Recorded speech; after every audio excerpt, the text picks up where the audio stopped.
Fake job scam. दोस्तों आज मैं आपको एक ऐसी कहानी बताने जा रहा हूं जो मेरे साथ हुई है और शायद आपके साथ भी हो। ये कहानी है work from home job scam की, जो कि मेरे साथ हो चुका है और मैं बिल्कुल नहीं चाहूंगा कि ये स्कैम आपके साथ भी हो। तो मैं अपना पूरा एक्सपीरियंस आपके साथ में शेयर करना चाहूंगा। मैं आपको बताना चाहूंगा कि ये कंपनी गूगल पर भी रजिस्टर थी। इसकी 4 स्टार रेटिंग भी थी। इसका ज्वाइनिंग प्रोसेस भी सेम था जैसे कि बड़ी कंपनी में होता है। आप भी इसका शिकार ना हो, इसके लिए मैं ये वीडियो को बना रहा हूँ। अपने एक्सपीरियंस को आपके साथ में शेयर कर रहा हूँ ताकि आप पहचान सके कि कौन सी कंपनी रियल है, कौन सी कंपनी फेक है। और आप भी अगर किसी फेक जॉब का शिकार हो चुके हैं, किसी स्कैम में फंस चुके हैं, तो आप मुझे कमेंट करके बता सकते हैं।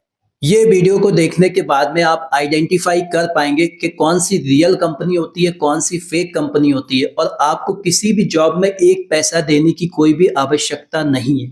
देखिए दोस्तों, ये स्टार्ट हुआ था आज से 3 महीने पहले। मैंने लिंक्डइन पे जाके एक कंपनी में अप्लाई किया था। उसके बाद में मेरे व्हाट्सएप पे मुझे एक मैसेज आया था कि कंग्रेचुलेशन, यू आर सिलेक्टेड।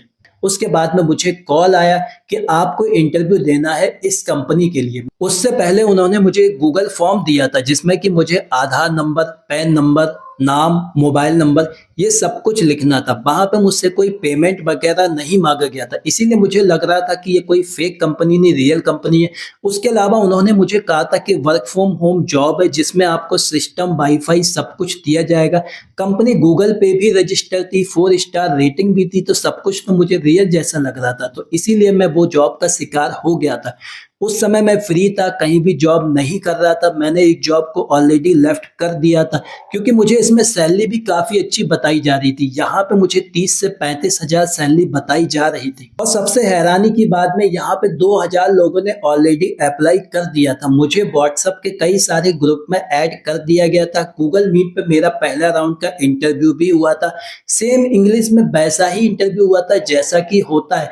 उसके बाद में ज्वाइनिंग के प्रोसेस के लिए भी मुझे कॉल आया था, ईमेल आया था। आप सोच सकते हैं ईमेल तभी आता है जब कोई रियल कंपनी रहती है। तो ईमेल भी वैसे ही आया था और ज्वाइनिंग के जो डॉक्यूमेंट थे वो भी बिल्कुल रियल जैसे थे। तो मुझे इसमें कहीं भी कोई भी शक की गुंजाइश नहीं लग रही थी। और बाकी 2000 लोगों को भी यही सब बताया गया था, वो भी इसका शिकार हो गए थे।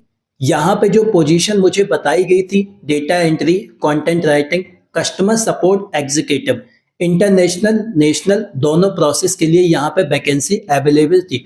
तो गूगल मीट पे मैंने अपना इंटरव्यू बहुत ही अच्छा दिया था और मेरा जो सिलेक्शन हुआ था वो इंटरनेशनल प्रोसेस में हुआ था। आप ईमेल भी देख सकते हैं कि मुझे ईमेल भी रिसीव हुआ है जैसा कि रियल कंपनी करती है, सेम वैसा ही ईमेल मुझे रिसीव हुआ था। मैंने जैसे तैसे ज्वाइनिंग डॉक्यूमेंट, उसके अलावा अपनी ID proof, Aadhaar card, PAN card, high school की marksheet, blood group report, bank detail, ये सब जैसे मैंने अटैच करके दे दिया। मैं वेट करता रहा 1 महीने, 2 महीने, मैं ही नहीं 2000 लोग वेट कर रहे थे, उनको कोई भी रिवर्ट नहीं आ रहा था। एक दिन अचानक से जो वहां का एचआर था, जो ओनर था उस कंपनी का, उसने सारे ग्रुप को लेफ्ट कर दिया, खुद भी लेफ्ट हो गया। इसके अलावा उसका व्हाट्सएप नंबर भी ब्लॉक हो गया था क्योंकि भाई आप जब स्कैम करेंगे तो आपके साथ में वैसा ही होगा। और यहाँ पे मुझे कहा गया था, मेरे अलावा मेरे साथ साथ 2000 लोगों को भी यही कहा गया था, आपके घर पे जब भी सिस्टम आता है तो आपसे 3000 रुपए चार्जेस किया जाएगा जो कि इस कंपनी की साइट से रहेगा। मुझे देखिए दोस्तों, उसी समय समझ जाना चाहिए था कि 30-35 हजार की जॉब एक राउंड के इंटरव्यू में इतनी आसानी से कैसे मिल सकती है। उसके अलावा वो सिस्टम भी मेरे घर पे ही मुझे देंगे, ये सब इतनी आसानी से कैसे हो सकता है। लेकिन उस समय मैं ना समझता, मैं नहीं समझ पा रहा था। अगर आप भी किसी फेक जॉब में फंसे हैं या फिर शिकार हो चुके हैं, कोई भी कंफ्यूजन है, आप मुझे कमेंट करके बता सकते हैं। अब सवाल आता है कि आप कैसे पहचान सकते हैं कि कंपनी रियल है या फेक है। देखिए दोस्तों, मैं आपको बताना चाहूंगा कि किसी भी रजिस्टर्ड कंपनी में अगर इंटरव्यू सिर्फ एक राउंड में होता है, समझ जाइए कंपनी रियल नहीं है, फेक है 100%। अगर आपसे वो कंपनी पैसा लेती है तब भी वो कंपनी फेक हो सकती है। कंसल्टेंसी की बात अलग है, कंसल्टेंसी भी चार्जेस लेती है लेकिन वो आपकी जॉब लगवा भी देती है। लेकिन कंसल्टेंसी भी कभी कभी फेक हो जाती है। आपका भी किसी फेक कंसल्टेंसी में सामना हुआ है कि आपने भी कोई चार्जेस दिए, आप मुझे कमेंट करके बता सकते हैं। मैंने भी एक कंसल्टेंसी में चार्जेस दिए थे। तो आप बहुत ही ज्यादा सोच समझ के गूगल पे सर्च करके अच्छे से चेक करिएगा, जांच करिएगा, ताकि आप भी इसका शिकार ना हो पाए। बाकी इस वीडियो को ज्यादा से ज्यादा शेयर कर दीजिएगा अपने सारे दोस्तों के साथ, लाइक करिए, सब्सक्राइब करिए। थैंक